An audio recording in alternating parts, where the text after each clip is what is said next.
Okay, we now know the name of the first person in the Joe Biden White House that was controlling the auto pen. Under oath, she testified and said, yes, I was a part of that. We also have Senator Bernie Sanders making some huge admissions on the Joe Rogan podcast. Plus, the Democrat Party admits we're broke and we don't know what to do. I want to go through some of these big stories and others with my special guest, Sage Steele. Sage, thank you so much for joining me. It is nice to finally see you in person and to officially meet. Nice to see you, and thank you for having me. Oh, absolutely. Let me give my audience some background. So Sage is a former ESPN sports host. Now she has her own podcast, The Sage Steele Show, and I'll make sure to put a link so that people can go follow that. I don't know if you've seen this, but just in the last couple of days, the Democrat Party, they voted to remove the vice president of the DNC because he was a white male. They said, we need blacks, we need women, we need LGBTQ, 2SA plus people. What we don't need is white men telling us what to do. Now they're actually announcing that they are broke, completely broke. The DNC is in chaos and desperate for cash. They say that they don't know what they're going to do. They're falling apart. What are your thoughts on them kicking a white guy out, focusing too heavily on super left-wing progressive people, and then now admitting we're broke? Kamala Harris left us broke. The headline coming from the New York Times means it's probably even worse than they're saying, than they're willing to admit right now. They're coming out with that. Honestly, 2 words: tone deaf. The Democratic Party has become so tone deaf. If nothing else, just look at what happened in November and how resounding of a victory that was for Donald Trump, which in many ways wasn't about Trump, right? It is about what he represents and the change, and not being more divisive, not canceling men, white men, because of the color of their skin, which is exactly what goes against everything that the Democratic Party always used to preach. Listen, I'm not a Democrat, so I don't really mind seeing the demise of it. But from a human level, from an American patriot level, like, this is so sad. And they continue to do things, meaning they didn't look at the results. They didn't go take a deep dive in and say, okay, hey, things didn't go our way during this election. Why? Why not? What can we do to get people back and get back to where we were, at least be competitive, so to speak, to bring in, sports phrasing? I'm shocked, Stephen, that they're saying these things, that they get rid of the vice president, basically, of their party because of the color of like, to admit that. And to be continuing to focus on pronouns and acronyms, like, that is completely tone deaf. And in the past, in my opinion, they've always run much better campaigns than Republicans. Obviously, this past one was not good, did not work. I go back to Obama in 2008 and how he was brilliant with Facebook and social media and hope and change and colors and music, and really taking a deep dive into that demographic. And that's really what won him that election. And Republicans just have never done a great job. Obviously, 2024 is quite different. I'm shocked the Democrats have let it get to this level. And on the financial end of it, how much did they end up spending on Kamala Harris's campaign? 1.5 billion, billion, and they're broke. So there's a mismanagement of money there, which I guess is not shocking. I keep going back and forth when you look at some of the groups that they've supported in Black Lives Matter and why that is no longer in existence and ended up going broke, right? It doesn't make sense for many, many smart people, even if we don't like them. They're smart people, most of them, to be in this position. It's their own fault, no sympathy. Yeah. I just find it interesting that they're always like blaming conservatives, saying, oh, they're racist. And yet they blamed black men for losing the election for Kamala. Now they're blaming white men for the leadership. They also blamed podcasts like yours and mine, saying, wait a minute, we didn't have enough podcasts for Kamala to go on. But she wouldn't even go on Joe Rogan. She wouldn't even go on some of the biggest ones that invited her. So I think at the end of the day, they just don't want to admit they ran a bad candidate. She Yeah. just wasn't the person to be running the country. And we'll talk a little bit more about that later in this. Even to your point, when they about blaming black men, to me that was a big turning point in the campaign during that election cycle when Barack Obama went into Pittsburgh and shamed black men. I have talked to so many people in the black community who are like, "Oh hell no! Don't you come and tell us, that we are not enough." And basically, what are you doing by you are dividing more by saying you must vote for her because she's black, and if you don't, then you're anti this, anti that. I don't know if he remembers something in the name of Martin Luther King Jr. I mean, judge me by the content of my character, not the color of my skin. And so these people do not practice what they preach. And I think what has happened over the last 8-9 months, and maybe even longer, I guess, is that people are finally like, you know what? We trusted you guys, Democrats, and we believed you, and we gave you this platform, and look at what you've done. And in the meantime, with Kamala Harris, the Joe Rogan thing, I'm so glad that he went there on that. Like I've tried. I talked to Dr. Phil for a long time. He told me that no less than 25 times they tried to reach out to Kamala in the campaign and said, please come on my show. Please come on my show. And they wouldn't even get a response. So this is on them. And if they're complaining about the podcast not having enough, we know that's BS. But also, I guess owning the mainstream media wasn't enough. That's your fault. Yeah. Wow. Excellent point. 25 times. That's a lot of rejection. At some point you go, gosh, I guess she's just not going to come on. Speaking of Joe Rogan, I know his podcasts are long, so I don't know if you heard this or saw any clips, but Bernie Sanders had the courage to go where Kamala Harris would not. And I believe he instantly regretted it because Joe Rogan wasn't being harsh or rude or aggressive. He was just pushing back. But one of the talking points that President Trump has kind of made fun of is Democrats were running on, we're going to raise your taxes, right? And Joe Rogan asks him about that. And Bernie Sanders says, well, of course we have to raise taxes. How else is the government going to take care of people? And we have to tax the rich. And then Joe Rogan basically said, like, why would I want to pay taxes to a corrupt government? So you have the Democrat Party running on, we're going to make life more expensive. We're going to make you more addicted to the government. But what a great question, Bernie Sanders. Like, why should I pay taxes to a corrupt government? And I think Doge and President Trump, others, they're showing just how much corruption there is. But what are your thoughts on him going on Joe Rogan and Joe Rogan saying, why would I want to pay taxes to a corrupt government? Let's give credit where credit is due. And the fact that, yes, like he said, he had the courage to go and sit down with one Joe Rogan when many people at the top of the food chain have chosen not to. This is what happens when you only go on MSNBC or CNN, where people don't call you on things. And it isn't, a gotcha game. It's like, wait, this doesn't make sense. Can we have this conversation? And that's not what happens on the majority of the mainstream media networks. And so then you go to Joe Rogan and this is what happens.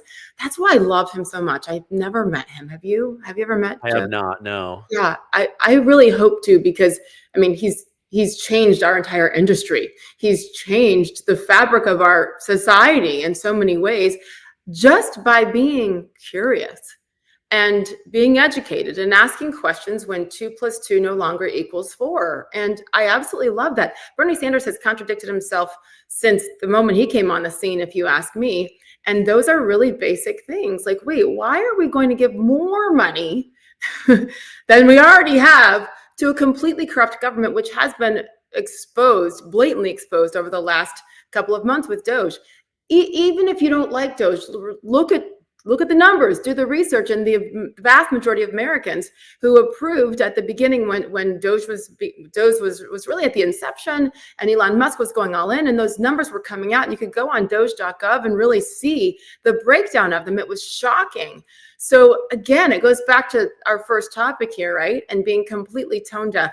But when you have an entire, not just career, but lifetime of not being questioned, then this is what happens. And that's why it's so important for people like Joe, people like you, and so many of our friends, and I call them kind of teammates here, that just continue to try to do this fairly. We obviously have our opinions. That's fine. But I also welcome conversations with those who think differently.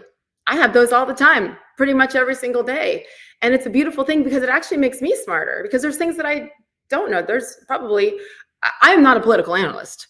I'm just a concerned American citizen who has taken the time to educate myself and then have a little bit of a platform to speak out on it. But I would love to have been a fly on the wall during that interview and after, when his people, his handlers were like, because now what? That's the wrong place to go if you're really, really, really not sure of what you're saying. And maybe he does believe it all. Maybe he was positive going and he just isn't used to that kind of questioning. But good on Rogan for doing what Rogan does. Yeah, that curiosity has opened so many doors. And, the first time Bernie Sanders went on there, it actually softened my heart a little bit to Bernie. Okay, he's been trying to fight for the worker. But then in the last little bit, I think what President Trump correctly pointed out is the Democrat Party has abandoned the American worker, and they feel that. And so many of them felt like, I don't have a home. And so the Republican Party picked up a lot of those people. Another thing that Joe Rogan asked about that I loved, you have 3 children, I have 3 children. We obviously want the best for our children. But during this interview, he asked Senator Sanders about big food and big pharma. And Senator Sanders basically admitted that big food has been poisoning our children and Americans for a very long time. We're the sickest nation. We also pay the most in healthcare. You would think if we pay more, we would be healthier. But no, we're actually sicker. And Rogan's like, well, why haven't you guys done anything? Right. And Sanders was kind of like, well, no, we just know this stuff. We don't actually do anything to make lives better. I mean, as a mother of 3 and someone who, you look like a very healthy person, how do you feel knowing that one of the top senators in America is like, yeah, we know that they've been poisoning children and the American people? Yeah, I guess, again, credit for admitting it, even though I'm sure that was not his intent. This is what happens when you go on Joe Rogan, is you just go to common sense topics and ask questions around it. And look, I'm disgusted, I guess. But again, think back to the campaign. And I talked about this so many times. I went on Piers Morgan and discussed it with, some of the people that come on and like to fight and debate. And I'm not a good debater. All I say is, wait a minute. If we knew this and they chose not to share it, like what is that? RFK, I interviewed him on my show about a year ago when he was still trying to beat Donald Trump. Once he, of all people, joined in and teamed up with Donald Trump, to me, it was over. And just listening to him and what he has educated us with all the information and the facts about over just the last 30 years, since they outlawed red dye in our makeup, but not in our foods. Part of me is like embarrassed, Stephen, that I didn't do deeper dives as a mother sooner. But okay, I trusted my government. And that's why I am one of millions now who no longer does. I love, though, that we have the information now, and now there is no excuse. What I was saying about the campaign is that the only topic they chose to focus on was what? Basically, trans rights and abortion. That's really it. more abortion seemed to be their focus late in the campaign. They completely ignored everything about the border. They ignored everything about the economy. They ignored everything about every major topic other than abortion because they knew that they would lose on those topics and their track record was awful. Again, another reason why asking Bernie Sanders those questions and he doesn't have great answers makes sense because they never had to focus on it. So they've been exposed. And I hope and pray that maybe we forgive, but we don't forget that we've been lied to, intentionally lied to for so many years. Just go back to 2020, with COVID. And that's what got me in trouble, is because I spoke up about that when I worked under the Disney umbrella at ESPN. Trust has gone in every aspect. That ended up being government run in many ways. And look at Anthony Fauci. So it's over. I will never trust them again. And even people that I do tend to agree with, if we as a society, as Americans, as mothers and fathers, don't ask questions anymore, it is on us if our kids get sick. And instead of beating ourselves up about the past, we have to look forward. And now we're doing that, especially when you have Rogan like completely helping expose these guys to us. Like now or never. Yeah. As we age, the signs start showing: more aches and pains, thinning hair, wrinkles, and brittle nails. It's frustrating, but we don't have to accept it. Let me tell you about Revive by Brightcore Nutrition, a powerful supplement designed to restore what time is taking away. Revive helps strengthen your joints and bones so you can move easier and feel better. But it doesn't stop there. It also works from the inside out to rejuvenate your skin, thicken your hair, and strengthen brittle nails. It contains 5 types of collagen, plus hyaluronic acid, biotin, and vitamin C, a powerful combination that helps you look and feel younger than you have in years. It's easy to use, just a scoop of it into water or coffee or hot chocolate. It dissolves fast with no weird taste. And the result? They're real. Now, I love the strawberry lemonade flavor. If you want to reduce aches, restore your glow, and feel confident again, give Revive a try today. I've got a special offer for you. Do the code Gardner at the link below or use the QR code and get 25% off. Or go get a better deal. Make a quick phone call to 888-908-4425. They're professional. They speak English. They're right here in the United States. They will take care of you, and you get up to 50% off and free shipping. So go take care of your health and get that discount. Go check it out right now. So the interview goes on. He talks about climate change and government and Elon and Trump and why can't you support Trump and RFK. And anyway, I think just like many other members of Congress, Bernie Sanders has taken in like $2 million from Big Pharma. So to expect him to be unbiased is just a fairy tale. Okay, you mentioned ESPN, COVID, where you got into trouble. Just in the last 24 hours, an ESPN announcer apologized for calling America great during a WNBA broadcast. They were talking about the talent of these female athletes and getting ahead and getting into better life situations. And then she says, this is what makes America great. And then a couple minutes later, she's like, well, actually, let me clarify. I guess I didn't mean to say it that way. Why is it bad, or why is there a need to apologize for believing that America is a great place? You know, I tried, and for some reason, I don't know if I had technical issues, which is shocking. I know you know me now, and that happens a lot. That I really wanted to make sure and see the context of that because of who it is. I love and respect Rebecca Lobo so much, like more than the vast majority of people that I worked with over 16 and a half years at ESPN. I love her. I don't actually know her political beliefs or care about them, but I know her as a person. And I would like to listen to it to find it in order before fully commenting on her in particular. I will say this. If it is as reads the headline, it wouldn't surprise me, because what happens is there's producers who get in the ears of the on-air talent and panic, and it's like, oh gosh, you better fix this and you better say this. Mhm. Women's basketball has been at the epicenter of so many things over the last couple of months and years for many reasons.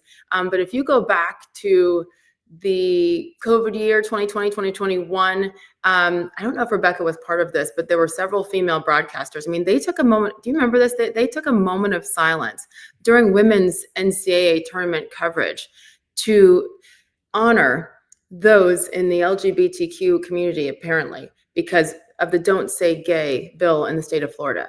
Like, they stopped their coverage to take a moment of silence on a broadcast. So the sensitivity in that sport in particular, women's basketball as a whole, doesn't surprise me that it happened on that kind of a broadcast. I just wanted to point that out, that this has been consistent with that sport with my former network. In general, there is no excuse to apologize for that. Again, not knowing the full context, but don't we all, regardless of how we vote, want this country to be great? Immigrants, that's why you're coming here, right? Legally, hopefully, is because of the greatness that we already know exists in this country. It defines us. That's why everyone wants to come here. So I'm going to text you, not that it'll help for this current conversation, but I'd like to think that there was a different context, because if we all don't hope that we as a country are great, individually and collectively, then man, we have bigger issues. And what I should do now is put my MAGA hat on just to make sure that we don't lose perspective. It's okay to want greatness for everyone in here, right? Yes. Ah. Sage, I have the perfect MAGA hat for you. It will go with your outfit. It's the limited edition lime green. Can't get it anymore. I saw you wearing that on an episode recently. I'm like, where did he get that one? I had it flown in from one of Trump's golf courses. It was a 1 week only Easter, and I was like, buy them. So I've got 7 different colors that you can't get anymore. I wear them around town, and everyone's like, isn't that hat supposed to be red? And I'm like, not with me, baby. It's any color I want. Heck yeah. I have the dark MAGA. I have that one. And then I have Dana. When I was at the rally at Madison Square Garden, my good friend Dana White, he's like, come on down. So came and got me in his room before he spoke, I guess the green room. There were like 100 of the gray with black letters. So I only have 4, including the white 47 hat that we got at AmFest in Phoenix last December. Yes. Oh, they're fun. I've got this bright yellow one too. Oh, it's like man. it's so bright. It's like hard to actually see on camera. But I did a MAGA hat giveaway, 50 MAGA hats over Easter, and it was fun. Had over 22,000 people signed up to win a MAGA hat. Unfortunately, I only had enough money to give away 50, but that's how I ended up with so many of them. Okay, let me ask you this. Whoopi Goldberg, she says things, I think I would like her if she and I sat down. I used to love her movies, but she recently said that being Black in America is as hard as being a woman in Iran. And I'm a white man. I don't know that, but I have lived in third world countries where I know how hard it is. I saw poverty with my own eyes that scared me. I'd never seen poverty like that in my whole life. I just want to get your thoughts on Whoopi Goldberg's comments. That was last week, I think. I saw it and I had to watch it a couple of times. Again, I have a fear of taking things out of context and really knowing the full story before commenting. That's the journalist in me, right? And I was like, nope, there's no other way to interpret this. Because Alyssa Farah Griffin, who I don't think she always does a great job. She's kind of goes back and forth of wishy-washy on things. And I know that she was in Trump's first administration, but sometimes I'm disappointed in her because I think she's smarter than some of the things she says. This time she stood firm. And I was really glad to see her push back and say, no, in 2025, Whoopi, I believe there's a huge difference. And you cannot compare how women are treated in Iran and have been forever to Black people. And what did Whoopi say? You know, she made a comparison of how we tie gay people up on, you know, flag posts or whatever it was. I mean, there is a history here, of course. The key with history is that it is history and we are choosing to evolve from it and learn from it and grow from it. That's why I'm so against the desecration of statues and monuments that might not represent great things, whether it's in the nation's capital or even on the campus at West Point, where there's been a ton of progress, right? For her to say that, there's no way she believes it. Again, she's smart. I had the opportunity to co-host The View 4 different times. The last time I did it was in 2014, and they didn't ask me back, and that was fine. That was Barbara Walters did not like me. That's a story for another day. I take that as a compliment. But Whoopi was wonderful. Like, I really loved her. And when Barbara said some crazy stuff to me on the air and then did some weird stuff off the air, Whoopi was the one that was like, come over here. Don't you put up with that. You're good. We're good. We're glad to have you here. So I'm so disappointed in some of the stances she has taken that I can't imagine she fully believes in. Some people do anything for clicks. I can't imagine she would, because she's too smart and she's made it. She's made that much money, which, you know, as a Black person in America, it's rich, no pun intended, coming from you to talk about how awful it is for Black people in this country from your high horse. Very, very disappointing. Honestly, Stephen, I wonder so often, like, how is the show still in existence? It was once great. It was actually once a goal of mine to someday end up on the show. That's why when I was asked to co-host those 4 times, I was so honored. It was a different time for sure. Yeah. What has happened? Does she actually believe that? Does she not remember that not once but twice a Black president was elected in this country? I mean, was she around for that? The answer is, of course, yes. And once again, racism and being intentionally divisive is way too profitable for people to let go of. And I think that she's part of that. Yeah. You know who else was a great guy that I wanted? Of course, I ended up voting for Trump, but Herman Cain, who ran for president, he was so great. And I think he was the CEO of Godfather Pizza and just a really, really smart businessman. I was sad when he died. Of course, they tried to blame his death on going to a Trump rally and getting COVID versus, you know, battling cancer and stuff. Which is disgusting. He also had a real presence. His voice, yes, his projection. He was a leader, and he felt like one too, just watching him on TV. Yeah, there's been a little bit of progress. And oh, by the way, a Black woman just ran for president as well, despite not getting any votes to be in the position to do so. So yeah, I think there's been some progress. You know, my dad was the first African-American, first Black man to play varsity football ever at West Point, at Army. Oh, cool. Let's talk to my 78, almost 79-year-old father about progress for Black Americans. His father was a Buffalo Soldier. If anyone doesn't know what a Buffalo Soldier is, look it up. Like, let's talk about the progress in this country. It is shameful to compare Black America today in 2025, or even 10 or 20 or 30 years ago, to Iran today or at any time. No, she lost me a long time ago, though, so I guess it's fine. Yeah, it was an interesting comment.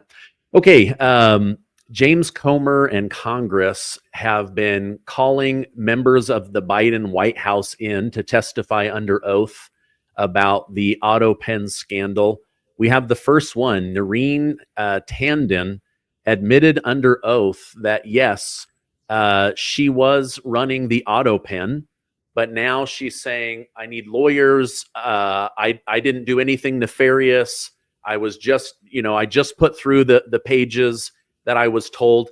I believe people are innocent until proven guilty. So I'm going to put that to the side. Do you think we're going to get to the bottom of the auto pen scandal? It looks like within 5 days of Biden becoming president, they were already starting to abuse the auto pen with legislation, you know, speeches, letters, pardons. Your thoughts on whether we'll actually get to the bottom of that?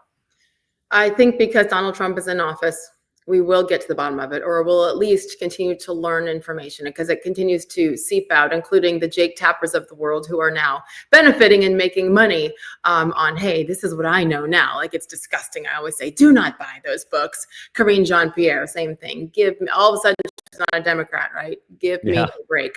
I guess I'm not surprised, again, to see this. We knew it was somebody, right? We knew he wasn't running the country. I guess I am surprised that it's 5 days in to his term. I had the opportunity to interview Joe Biden in, I think it was April of 2021, right after he took office, on SportsCenter. And I've told this story a few times, but I could feel in the break right before we interviewed him. It wasn't even a commercial break. We just hadn't started yet. It was not going to be live, that's for sure. The questions were very scripted. I still don't have clarity on exactly who that came from, but I was told, this is what you ask. So I can tell you that right before that we began, I mean, we were having a conversation off camera though, because they covered the camera that on his end with black cloth and wouldn't let me see him until the interview was beginning. But I noticed it. I noticed him unable to kind of finish sentences we were talking about football and how he played football in college. And he said, yeah, I had great, he was a receiver. He's like, I had great hands. I'm like, I'm gonna leave that alone. But it was disturbing to me to hear that. I couldn't see him, but to hear it. My grandmother died of Alzheimer's. I'm very sensitive to that. And I was concerned. I didn't vote for him, but I still was rooting for him, because that's what we should do as Americans when anyone is in that Oval Office. And from a personal perspective, I was just taken aback. I went home that evening and talked to my parents. I was like, it didn't feel right. And sure enough, look. So I blame everybody. I blame the people in the White House. I blame the woman what's her name? I don't even remember her name, who said under oath. Noreen. I blame Noreen. I blame every single person that's part of the administration, because they all knew and were covering for him from before he was elected, because I do believe I am a total election denier from 2020. Most of all, I blame Dr. Jill Biden. I blame the family. And we are so fortunate that nothing happened to this country, as far as attacks from our enemies, especially over the last, I'd say, 6 months of his term. Once he got on that stage during that debate with Trump, and it was so evident, I was just praying that we'd get to January 20th. And thank God we did. Thank God we have the right person in control right now. But it's shameful on all those people, and we need to continue to get to the bottom of it. Talk about criminal. The things that they went after Donald Trump for, it's nothing compared to what was happening in the Oval Office and in the White House. Yeah. Okay. Final question. I so appreciate your time. You said that you were or are an election denier of 2020. How did you feel when Director of National Intelligence Tulsi Gabbard said in a cabinet meeting, the intelligence agencies knew that China was interfering in the election, and we have good information that these voting systems are easily corruptible? Now you have the current director of the FBI, Kash Patel, saying it looks like China was trying to rig the election. Hundreds of thousands of fake driver's licenses and ballots, all of them filled out for Joe Biden. So do you kind of feel like an election denier anymore? Or do you kind of feel like, wow, I was seeing something and they were gaslighting me that I was crazy? Yeah,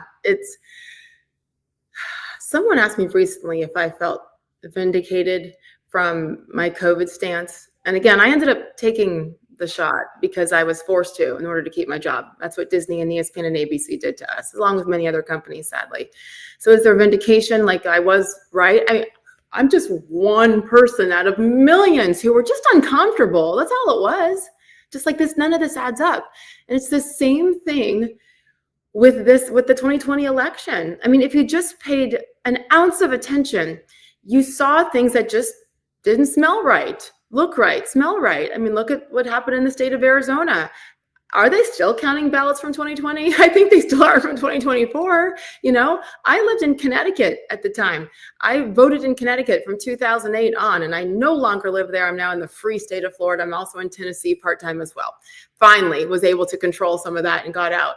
And what happened in Bridgeport, Connecticut, right? Finally now the videos came out of these election officials in that state stuffing ballots and secretly in the dark of night shoving them into the like. How about, I forgot where they were, I think Detroit, and they wouldn't let you sit there, and Republicans, people from both sides, sit there and watch to make sure that things were being done accurately. In the state of Michigan, I know people now who have been in Washington, D.C. trying to say, hey, this is what happened to us just in 2024. And they're all Black people, inner city Black people, yes, who are like, they got emails, thank you for your vote. They're like, wait, I didn't vote. I didn't even vote. So even in 2024, when, Trump and company made it too big to rig for sure, but it's still happening. And to me, it means it's going to happen again. Damn it, though. Like, this is the problem. And this is why we don't trust on anything. And what happened in 2020 is not that hard to dig into and see that it wasn't a fully fair election. I am okay if I lose in anything, as long as it's fair. It goes to women in sports and men trying to infiltrate women's sports. It's fine if I lose, but it has to be fair. And if a man is competing against a woman, it's not fair. This is not rocket science, guys. So it breaks my heart. And in the meantime, wake up, America. And you can't trust anything. And before you go gaslighting somebody else, maybe just listen. Listen to their why behind it. See, I'm sorry, that was way too long of a soundbite, but you got me going with these topics today. Well, gratefully, this is a long form podcast and not a YouTube short. Yeah, okay. Sorry. No, I agree with you on that. And, the mainstream media, they're never going to admit they were wrong or change their position because 80% of their income comes from big pharma. Just like Senator Sanders said, we know they're poisoning our children and you, but then he doesn't do anything because they fund his reelection. So very sad. So I love, you've brought this up a couple of times. We have to do our own research. We have to question things. We have to get our own answers. So that I'll let that just be the main takeaway from the show. Sage, I waited 6 months for this interview. It was great. Thank you so much for coming on. If people want to follow you, I'm going to put a direct link to your YouTube channel and also your X account so that they can find you easily. Is there anywhere else I should point people, or are those the two best? They certainly are the two best as I learn all about this side of the industry. At network TV, you just go to work and you research and you do your show and you go home. This is a whole different animal. So thank you. And I need advice from you. Instagram, of course, Sage Steele. It's my personal. And then the Sage Steele show. I really, I have 3 kids. They're 20. You said that and you do too. Mine are probably a lot older. They're 23, 21, and 19. One just graduated college and she's here in Nashville, just got her first job right out of college. I'm so proud of her. The other 2 are still in college. And I just try to encourage them on Instagram a lot. I blow them up when the rooms are a mess and everything else. So I feel like my Instagram is like fun Sage, real Sage. Although they don't think I'm fun or funny. I'm like, when I'm dead someday, you guys, you're going to realize how funny and cool that I was. But I just try to encourage them to have conversations like we are, to not get your news just from TikTok, because they'll send me texts like, Mom, what about this? What about this with Trump? And I'm like, okay, therein lies the problem. So I just, I really try to talk about all these things and have deep conversations with people. I'm really honored that you asked me to come on. What you're doing in this space is awesome. And it empowers others. There's so many, I'm sure you have people coming up to you all the time saying, how do I do what you're doing? And so maybe it's, yes, we're making a living, but it's so much bigger than that. And conversations like this mean the world to those kids who we hope will help reshape this country and fix what's been done. So thank you. And thank you for not giving up on me. And now I'm going to give you my number so you don't have to go through anybody else. Well, I appreciate that. I'll put those direct links down below as I promised. Thank you for coming on, and I hope you have a great rest of your day. Thank you. You too. God bless.